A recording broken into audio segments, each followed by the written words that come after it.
Generally month कब खत्म होता है, कैलेंडर का 30 या 31 को।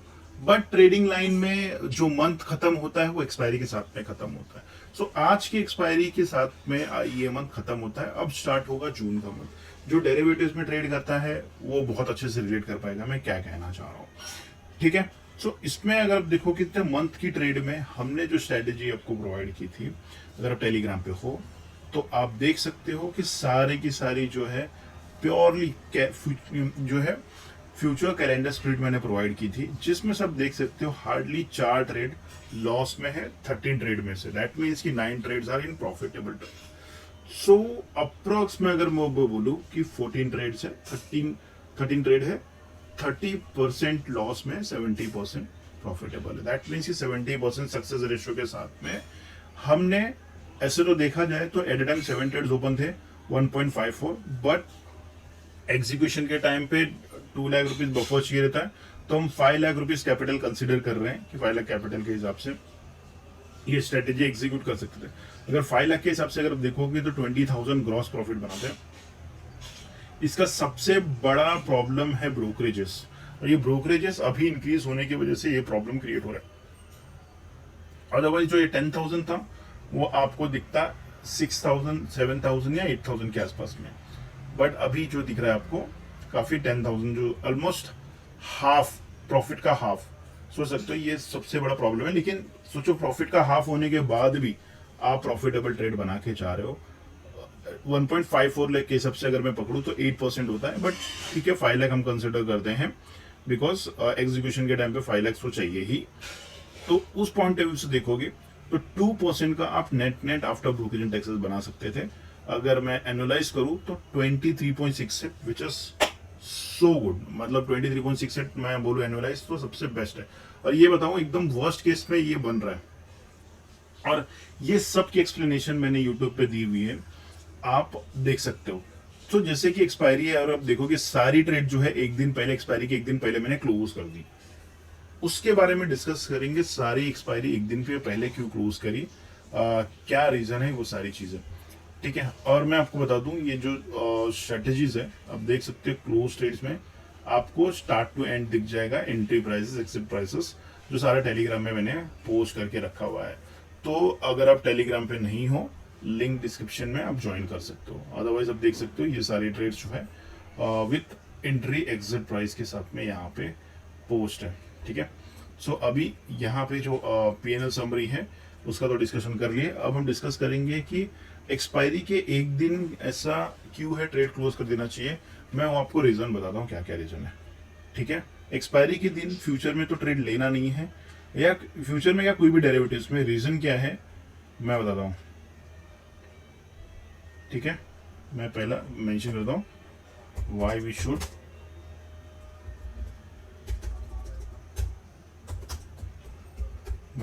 Avoid derivatives strategy. ठीक है। मैं इसका रीजन भी आपको एक्सप्लेन करता हूँ क्यों। बहुत सारे रीजन है। फर्स्ट रीजन है आपका, वो मैं आपको बताता हूँ फर्स्ट रीजन क्या है। मार्जिन इंक्रीसेस। ठीक है। फर्स्ट रीजन है मार्जिन इंक्रीसेस।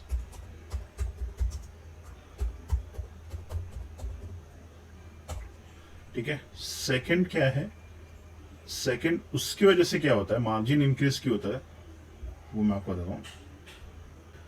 बिकॉज यहां पे ऑलमोस्ट जो डेल्टा है, ठीक है, मैं अगर ऑप्शन की बात करूं तो डेल्टा ऑलमोस्ट 1 और ऑलमोस्ट 0 हो जाता है। ठीक है। 1 और 0, डेल्टा 1 और 0 जो एट द मनी के आसपास में वो ग्रेक सब बोल सकते हो। डेल्टा 1 और 0, और जो आपका गामा होता है ना वो वेरी हाई होता है। तो गामा अगर वेरी हाई होता है, इससे क्या प्रॉब्लम है, ऑप्शंस की बात कर रहा हूं, तो उससे क्या है ना कि आपके प्राइसेस में बहुत बड़ा मूवमेंट देखने को मिलता है। या तो आप बहुत जल्दी लूज करोगे या तो बहुत जल्दी प्रॉफिटेबल ट्रेड करोगे। इसके लिए आप देखोगे तो हीरो जीरो की ट्रेड्स आपको ज्यादातर एक्सपायरी में देखने को मिलती है ऑप्शंस में।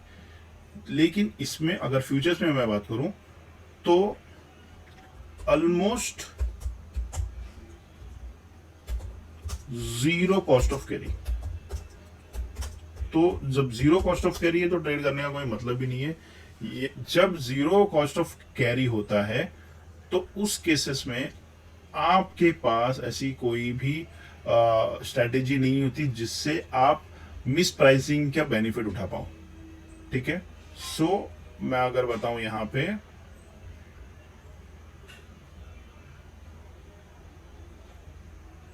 जीरो, इसमें क्या होता है, आपको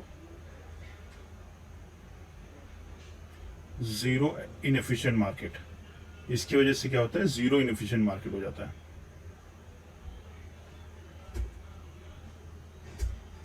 जीरो इनएफिशिएंट मार्केट, तो जब जीरो इनएफिशिएंट मार्केट है तो आपको कोई भी आर्बिट्राज लेवल की ट्रेड नहीं मिलेगी। तो मीन्स अगर आप लेते हो तो रिस्क आपकी हाई हो जाती है। नो आर्बिट्राज अपॉर्चुनिटी, शून्यटी। ठीक है, ये आपको नहीं मिलती है। अगर मैं देखूं थोड़ा सा, इसको मैं बड़ा कर दूं सो दैट कि आप लोग को समझ में आए, ये आप देख सकते हो। ठीक है, नो आर्बिट्राज अपॉर्चुनिटी आपको यहाँ पे देखने मिलती है। सो दैट मीन्स कि नो आर्बिट्राज अपॉर्चुनिटी मतलब आप यहाँ पे अगर आप ट्रेड लोगे तो अननेसेसरी जो है आप फंस जाओगे। जब फंस जाओगे तो अननेसेसरी आपको बड़े लॉसेस होने को चांसेस हो सकते हैं। यहाँ पे जब बड़े लॉसेस होंगे तो प्रॉब्लम क्रिएट होगा आपको। तो इससे अच्छा है कि आप जो है एक्सपायरी के डेज या एक्सपायरी के एक दिन पहले ही सारी स्ट्रेटेजी को एग्जिट करके निकल जाओ। सेम केसेस में अगर मैं आपको बताऊं, लुपिन, टाटा कंज्यूमर और हमारा ये पेट्रोनेट, इसमें कुछ खास अपॉर्चुनिटी दिख नहीं रही थी, तो जो प्राइस मिली उस प्राइस में निकल गए, बिकॉज तीनों में भी जो है कन्वर्जन प्राइस जीरो था। जैसे मैं आपको टाटा कंज्यूमर दिखा देता हूँ। ठीक है, टाटा कंज्यूमर में कन्वर्जन प्राइस एकदम ही जीरो था। मतलब अब यहाँ पे रुकना मतलब वैसा है कि फ्लिप द कॉइन जैसा चांस था।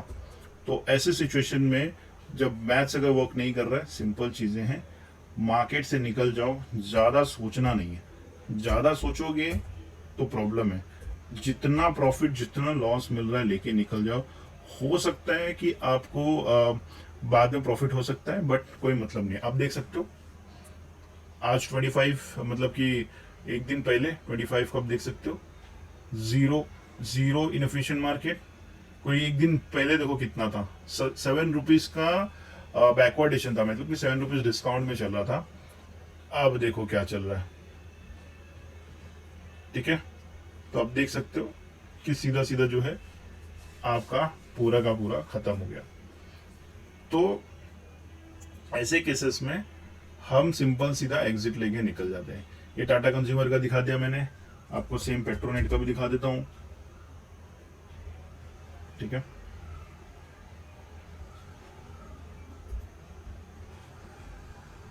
पेट्रोनेट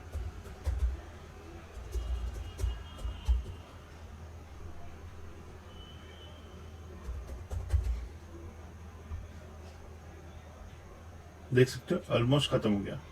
एक टाइम पे अच्छा खासा प्राइस था, 25 को ऑलमोस्ट खत्म हो गया। तो कोई ट्रेड अभी लेने जैसा नहीं है। अगर यहाँ पे एंट्री करोगे अननेसेसरली फ्लिप द कॉइन वाला सिचुएशन हो जाता है।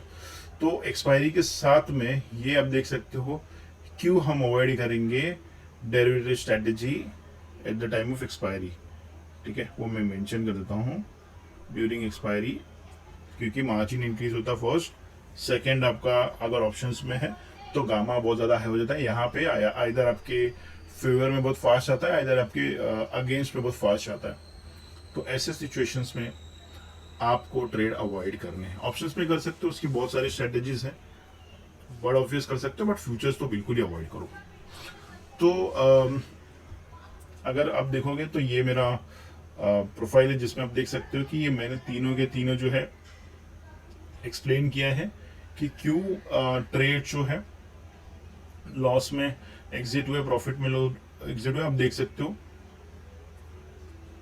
सिंपल जो चीजें मैंने आपको एक्सप्लेन की यहाँ पे आपको यहाँ पे देखने को मिल रही है, ठीक है। और अगर मेरी टेलीग्राम चैनल पे जाओगे, ठीक है, लिंक डिस्क्रिप्शन में मिल जाएगा आपको। तो अब मैं बता रहा हूँ कि चैनल भले छोटा है लेकिन बहुत काम की चीज़ है। आज छोटा है, कल छोटा नहीं रहेगा। और ये जितना ही नया चैनल है उतना ही यूनिक टॉपिक है। ऐसी टॉपिक आपको कोई भी यूट्यूब पे एक्सप्लेनेशन देखने को नहीं मिलेगी इस लेवल की। और मेरे पास बहुत सारी स्ट्रेटेजी है, वो मैं डिस्कस करूंगा जैसे जैसे चैनल ग्रो होगी वैसे वैसे, ठीक है। तो वीडियो को यहीं पे खत्म करते हैं, मिलता है नेक्स्ट सेशन में।